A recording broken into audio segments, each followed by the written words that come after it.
Oke, bismillahirrahmanirrahim. Akan saya coba respon. Saya akan kering nih. Dry.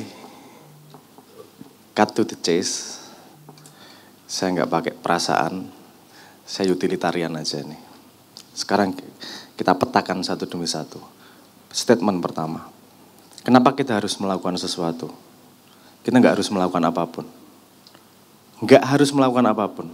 Tapi faktanya kita melakukan sesuatu. Artinya, harus melakukan sesuatu baik dan benar itu muncul ketika ada tujuan.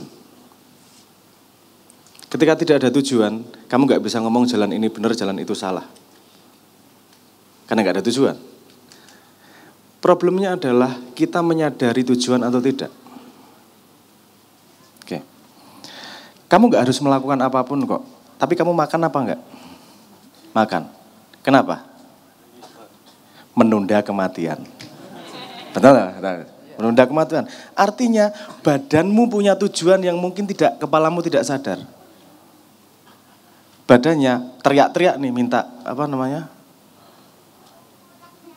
minta makan untuk menunda kematian. Artinya badan punya tujuan. Kamu manusia mungkin bisa menganalisis, oh ternyata badannya minta tujuan gitu. Tapi lihat hewan pun, amuba aja makan. Kenapa? Karena pengen menunda kematian. Kucing, kalau masa birahi, ngaung-ngaung nggak karuan itu. Apakah dia harus? Nggak harus. Tapi dia pengen ciak, pengen punya keturunan. Wow, dia nggak punya konsep juga punya keturunan. Karena didrive sama kebutuhan biologis. Jadi dia menciptakan sebuah tujuan tertentu. Ketika ada tujuan, baru kita bisa ngomong benar salah, harus atau tidak. Kalau tidak ada tujuan, ya nggak usah ngapa-ngapain. Sederhana. Problemnya yang ditanyakan kemudian adalah tujuan itu kita sadari atau tidak. Kan gitu. Kalau kita tidak menyadari bisa membangun tujuan sendiri. Artinya gini, maksud saya tidak bisa membangun tujuan sendiri. Kamu bisa punya cita-cita bahwa 3 tahun lagi saya gendong anak, misalnya gitu. Ada pertanyaan di Mak Yah Wonosobo. Pertanyaannya dari mahasiswa gini, Mas lebih baik saya belajar rajin atau pacaran sekarang? Itu nggak bisa langsung dijawab. Saya tanya, tujuanmu gimana 3 tahun lagi? Gendong anak atau pegang ijazah? Jadi langkahnya ketahuan mana yang efektif. Kalau tujuanmu gendong anak, udah ngambilin anak orang atau gimana? Cepet cari calon yang paling efektif lah. Loh, tujuannya di situ kok. Nanti kalau kenapa? Oh nggak boleh dong gitu kan? Oke, berarti ada tujuan tapi syaratnya tidak melanggar moral atau melanggar hukum. Kenapa? Karena biar gendong anak tidak ada yang ganggu. Lagi-lagi ada tujuan tuh. Semua pertimbangan itu pasti ada tujuannya. Cuman, nah pentingnya pendidikan adalah kemudian kita bisa memahami, mengejawantahkan tujuan dengan statement agar kita bisa analisa. Kan gitu kemudian. Nah misalnya Anda punya dorongan untuk pengen membuat sekolah. Berarti Anda punya tujuan. Pertanyaannya adalah tujuan Anda datang dari lingkungan yang tidak Anda sadari atau memang Anda punya clear goal di dalam kepala Anda. Setelah itu ada, baru kita punya hakim yang mana kita baru punya hakim yang bisa menghakimi bahwa langkah kita benar atau salah. Fungsi pendidikan adalah ngomong langkah kita efektif atau tidak. Fungsi pendidikan. Karena semakin kita tahu banyak teori, kita tahu banyak pengalaman yang sudah dilakukan oleh orang lain, kita bisa memilih jalan yang lebih efektif untuk mencapai tujuan kita. Petanya gitu kemudian. Nah, ini jawabannya sama dengan kenapa kita harus bikin negara. Karena kita punya tujuan. Seperti yang dikatakan Juragan Emon ini tadi. Punya tujuan, pengen mensejahterakan bersama kayak pengen. Oke, kenapa harus negara? Karena kita analisis kemudian, karena saat itu yang lagi populer adalah negara. Kenapa nggak saya ngomong lagi populer adalah negara? Karena sebenarnya konsepnya negara itu konsep teritorial, negara itu belakangan. Sebelumnya, satu desa di Indonesia itu bisa jadi bagian dari 2 kerajaan. Konsepnya kenapa? Karena dia pengen dilindungi secara keamanan oleh 2 kerajaan. Dia mengirimkan upeti. Istilahnya adalah upeti untuk sebuah tujuan agar dia dilindungi. Oke, disisitematikakan kemudian menjadi sebuah konsep yang namanya negara. Kenapa harus bikin negara? Nggak harus kok. Iya nggak harus. Tapi ada sebuah tujuan yang akan lebih efektif gitu ya kemudian. Menurut teori paling terakhir dengan membuat yang namanya negara. Harus itu? Enggak. Tapi kebetulan itu adalah teori terakhir yang dipakai oleh yang lain. Kan gitu. Jadi kemudian dia melakukan teori tersebut. Ada kemudian ada ketika bareng-bareng gini, kita ngomong efektif ada teori yang berbeda juga. Misalnya teokrasi, teorinya adalah kemudian membuat manusia punya akhlak yang sama, punya garis yang sama. Ini aku nggak ngomong baik dan benar ya, kenapa saya ngomong dry ini? Karena saya nggak ngomong baik buruk, saya ngomongnya efektivitas, utilitarian. Karena kalau sebuah komunitas punya perilaku yang sama, dalam tanda petik punya garis, norma yang sama, akan terjadi emergence di situ. Akan terjadi kemunculan yang gini. Kalau contohnya sepemahaman saya kok koyok semut. Semut itu perilakunya sama. Saya pernah membaca kok semut iso yo. Dia penduduknya jutaan tanpa ada presiden demokrasi dan menteri tenaga kerja atau menteri kesehatan dan seterusnya, tanpa ada institusi pendidikan, tapi kok bisa ya membuat organisasional sebaik itu. Nah salah satu teorinya itu yang saya baca ya, sependek pemahaman saya, mereka melakukan sebuah akhlak tertentu, kebiasaan ya, sebuah kebiasaan tertentu. Pokoknya kalau ketemu semut lain salaman, dah. Itu bukan urusan silaturahmi ternyata. Salaman dia punya trek-trekan. Kalau aku salaman sama 35 semut ternyata tidak ketemu pekerja, aku akan jadi semut pekerja. Kalau 80 kali salaman nggak ada tentara, aku tak jadi tentara. Dari mekanisme dasar itu yang mungkin di-embed di DNA ya, karena dia tidak bisa berpikir sendiri, itu di-embed di DNA-nya, terjadi keseimbangan yang muncul, terjadi organisasional yang tanpa satupun semut tahu gimana cara kerjanya. Kalau kita tanyain satu semut, kok bisa tuh kamu nata gitu, nggak akan ada yang bisa jawab satupun. Karena mereka tidak tahu. Nah, untuk masyarakat atau kumpulan organisme yang tidak begitu pandai, dalam tanda petik ya ini, kemudian cara paling efektif efisien adalah membuat mereka manut pada sebuah nilai dan semua berlaku pada nilai yang sama. Saya ngomong efektivitas ini. Nah, tapi ketika masyarakat kemudian semakin pandai, inisiatifnya semakin banyak nih. Menyatukan sudah nggak mudah. Akhlaknya, agamanya udah beda-beda, kulturnya beda-beda, punya kepentingan sendiri-sendiri, strateginya kemudian berbeda. Strateginya kemudian kalau yang saya pahami terakhir adalah, kalau kita nge-track semua bangsa atau negara yang kemudian efektif itu, rumusnya hanya 3, MPH. Itu bisa dilihat dari kumpulan orang, kumpulan manusia. Entah bentuknya negara, entah bentuknya perusahaan. Perusahaan kan juga kumpul untuk tujuan laba. Kalau ormas untuk tujuan mendapat menjaga nilai, ya, menjaga nilai. Kalau yayasan ya untuk menyejahterakan gitu, untuk menjaga norma dan seterusnya lah. Nah, kalau partai menjaga ideologi kudune ngono ya. Nah, kumpulan ini gimana bisa efektif dengan tidak ada keseragaman nilai di dalamnya, ada strategi yang berubah kemudian. Mereka membuat sebuah etos yang namanya MPH, yang efektif itu. Mereka harus menjalankan meritokratitas, menjalankan pragmatisme, dan menjalankan honesty. Oke, kita berbeda, tapi paling enggak jujur satu sama lain. Paling enggak meritokratitas nih. Kalau di kumpulan perusahaan, yang naik adalah orang yang paling pandai membantu mencari laba. Kan gitu. Ya wajar kalau kamu di perusahaan tidak membantu mencari laba, dipecat, itu bukan kejahatan. Itu namanya pragmatisme. Jelas single minded nih. Kalau kamu ikut perusahaan, kamu kerjanya buruk, nggak membantu laba perusahaan, loh ini perusahaan nih, ya kamu tak tendang. Tidak punya moral. Loh kalau moral ikut yayasan. Ini sepertinya jahat, tapi ini yang disebut sebagai pragmatisme. Jadi ada rule of the game, strategi yang berbeda memang untuk sebuah kumpulan yang tidak punya keseragaman perilaku, tidak punya keseragaman nilai. Nah, saya nggak ngomong ini mana benar mana salah. Ini perang efektivitas kok.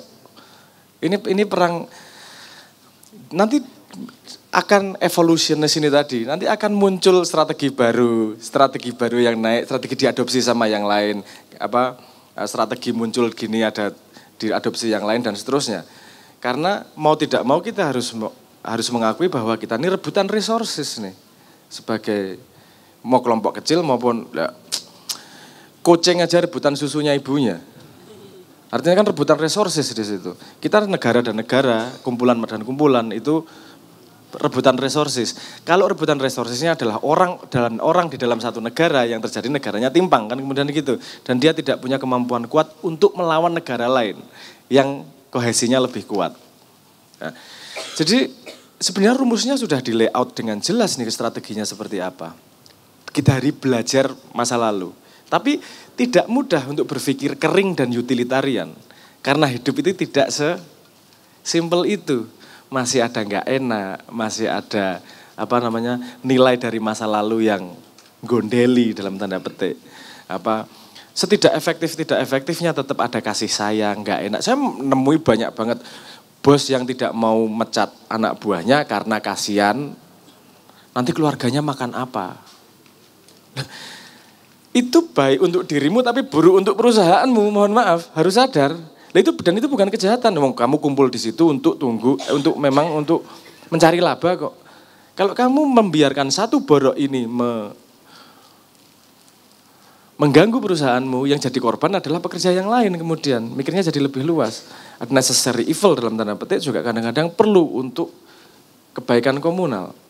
Nah ini kompleksitas berpikir gini tidak mudah untuk kita terima sebagai manusia yang multifaset, multidimensi. Seharusnya rakyat tidak memiliki beban untuk melihat semua, tidak dibebani oleh berpikir pragmatis yang seperti itu.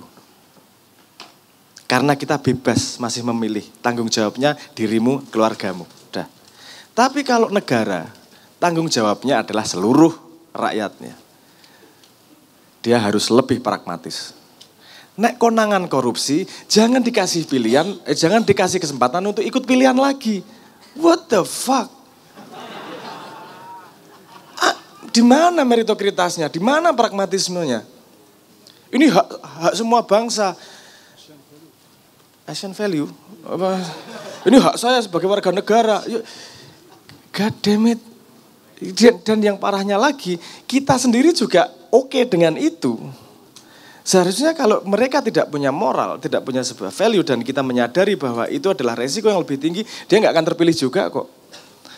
Tapi kalau pilihan kita hanya ternyata memang bisa dibayar oleh 50.000, ternyata kamu memberikan kekuatanmu hanya dengan duit 50.000, jangan kaget kalau konsekuensinya kemudian kamu dengan mudah dirampok.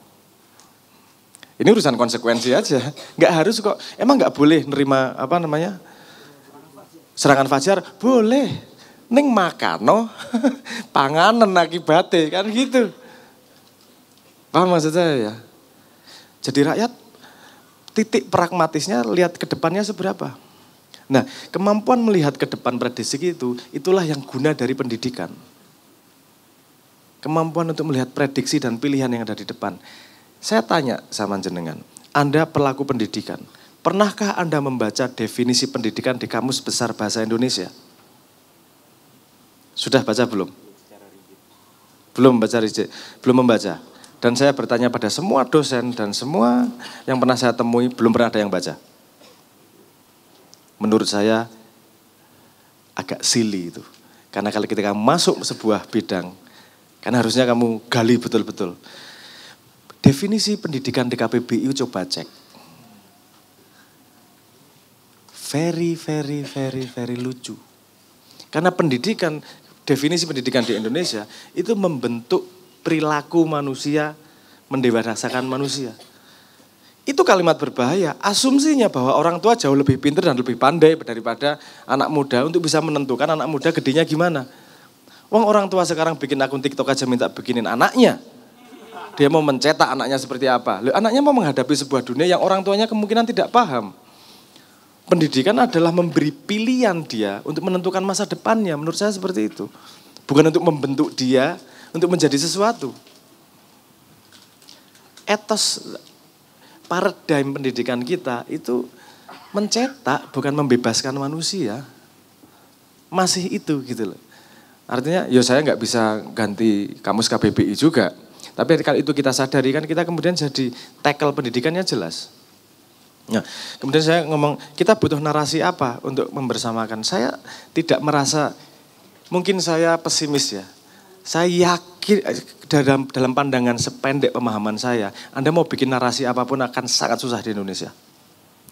Nabi Ibrahim turun pun mengajarkan agama baru langsung masuk penjara pasti.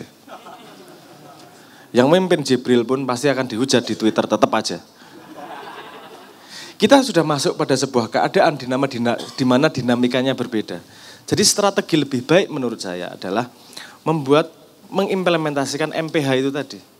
Meritokratis, orang biarkan jalan dengan pilihannya masing-masing. Kita punya pilihan 271 juta, tapi pasti ada minimal 0,5% manusia yang kompeten pada tempatnya. Yang pas pada tempatnya. Karena kita sudah punya waterfall, kita sudah punya structure seperti itu. Kalau yang megang di atas itu orang yang tepat dan pandangannya jauh. Enggak perangnya hanya 5 tahun demi memenangkan periode kedua misalnya gitu. Dia punya pandangan lebih jauh, keputusannya pasti berbeda. Dan kelihatan kok, apa yang dilakukan oleh seseorang itu pasti menuju tujuan yang dia inginkan. Jangan percaya cangkem. Cangkem itu, Mas, kata Dr. Yu, masalah datang ketika sudah ada api itu tadi. Api datang, ada api unggun, ngobrol cangkeman, baru bohong dimulai, manipulasi satu sama lain dimulai, karena ada bahasa kalimat itu tadi. Nah artinya, saya kembali lagi pengen memetakan bahwa tidak ada yang harus dilakukan. Tapi dia akan muncul sendiri ketika kamu sudah punya tujuan. Dan pendidikan membantumu menyadari tujuan itu apa. Dan memberi pertimbangan mana jalan paling efektif untuk menuju tujuan tersebut.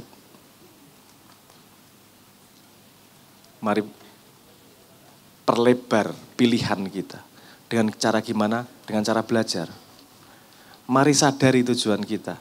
Sehingga setiap langkah, nek Jawa mbiyen kan ngomongnya eling lan waspada. Kalimatnya, eling lan waspada. Apa sih eling lan waspada? Sederhana, eling tujuanmu kemana, waspada dalam perjalanan cari yang aman, yang efektif. Kalau kamu nggak eling tujuannya kemana, jalan yang nggak jelas. Kalau kamu nggak waspada, hanya ingat tujuannya, di tengah jalan bisa tabrakan. Eling tujuannya di mana, waspada, perjalanannya cari yang seefektif mungkin. Terima kasih.